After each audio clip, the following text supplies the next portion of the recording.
राजा रघुवंशी की हत्या में शामिल सोनम रघुवंशी की मां संगीता रघुवंशी ने अपनी बेटी के दशहरे के दिन पर जो कल यहां पर पुतला दहन को लेकर एक याचिका हाईकोर्ट में लगाई थी, जिसके बाद में कोर्ट में इससे सुनवाई करते हुए कहा कि किसी भी महिला का पुतला दहन करना ठीक नहीं है। उच्च न्यायालय ने यहां पर संस्था पुरुष के आयोजक के दशहरे पर शुभंखा पुतला दहन पर अब जाकर रोक लगा दी है। दरअसल 2 अक्टूबर को इंदौर शहर में विजयदशमी के अवसर पर पुरुष नामक संस्था के द्वारा एक आयोजन किया जा रहा था। इस आयोजन के तहत विजयदशमी दशहरे के अवसर पर इस बार रावण की जगह सोनम रघुवंशी और अन्य महिलाओं के पुतले दहन करने का यह आयोजन था। इस आयोजन पर सोनम रघुवंशी की मां संगीता रघुवंशी ने आपत्ति व्यक्त करते हुए अधिवक्ताओं के माध्यम से मध्य प्रदेश उच्च न्यायालय खंडपीठ इंदौर में एक रिट याचिका भी दायर करी थी। याचिका में अधिवक्ता छबलानी ने न्यायालय के समक्ष तर्क रखे कि जो आयोजन हो रहा है, यह आयोजन पूरी तरह से संवैधानिक होकर यहाँ पर याचिकाकर्ता जो कि सोनम रघुवंशी उसकी मां के द्वारा लगाया गया, उसके पिता,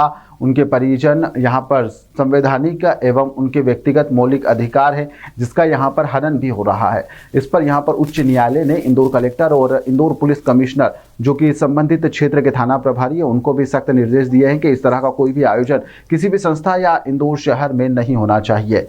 दिनांक 2 अक्टूबर 2025 को इंदौर शहर में पौरुष संस्था के द्वारा विजयदशमी के अवसर पर इस बार रावण की जगह सोनम रघुवंशी और कुछ अन्य महिलाओं का पुतला दहन किए जाने का एक आयोजन रखा गया था।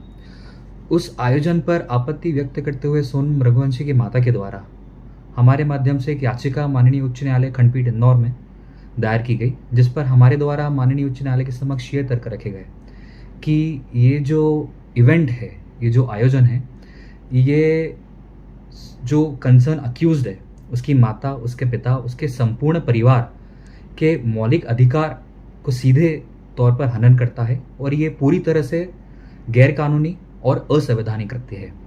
इस पर माननीय उच्च न्यायालय द्वारा संज्ञान लिया जाकर मध्य प्रदेश शासन, Indore collector, Indore police commissioner और संबंधित थाना के जो थाना प्रभारी है उनको निर्देशित किया गया है कि ऐसा कोई भी कृत्य, ऐसा कोई भी आयोजन इंदौर शहर में पौरुष संस्था या किसी भी अन्य संस्था के द्वारा नहीं आयोजित किया जाना चाहिए।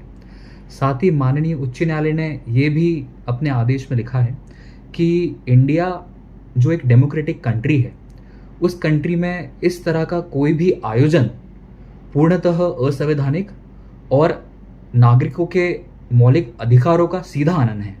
मैं गोविंद रघुवंशी, सोनम रघुवंशी का केस अभी कोर्ट में चल रहा है। ऐसे समय पर उसका और कोई भी अन्य महिलाओं का पुतला जलाना गलत है। हाई कोर्ट ने इस पर रोक लगा दी है।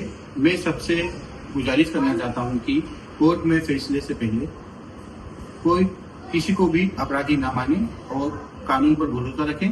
कानून उसका काम कर रहा है और ऐसी आगे से मैं उम्मीद भी करूंगा कि ऐसा कोई भी आपत्तिजनक विषय मार्केट में ना लाए। देखिए, थाना खजराना में इनके द्वारा एक आवेदन दिया गया था, लेकिन थाना खजराना के द्वारा इसमें अभी फिलहाल नॉट रिकमेंड कर दिया गया है। इसमें जो पारंपरिक तरीके से जो रावण दहन होता है वही उसी की परमिशन मिलेगी। अन्य गैर परंपरागत तरीकों से या अन्य किसी का मुखौटा लगाकर इस तरह की कोई परमिशन फिलहाल अभी नहीं मिलेगी और उसको नॉट रिकमेंड कर दिया गया है। पारंपरिक रूप से जो भी जो होता है पुतला दहन उसी तरीके से कराया जाएगा। इनके द्वारा पूर्व में भी आवेदन दिया गया था, उसको भी नॉट रिकमेंड किया गया था, जिसमें माननीय हाईकोर्ट के द्वारा भी इसमें गाइडलाइन जारी की गई थी। और इसी तारतम्य में इनके द्वारा भी दूसरा आवेदन दिया गया था, उसमें भी कहीं ना कहीं एक जो मुखौटा लगाने की बात आई थी, तो उसको भी नॉट रिकमेंड कर दिया गया है। और जैसा कि मैं स्पष्ट करना चाहूँगा, परंपरागत तरीके से रावण जो पुतला दहन होगा। ताज़ा खबरों के लिए सब्सक्राइब करें JSR टाइम्स और साथ ही नोटिफिकेशन पाने के लिए बेल आइकन को दबाएं।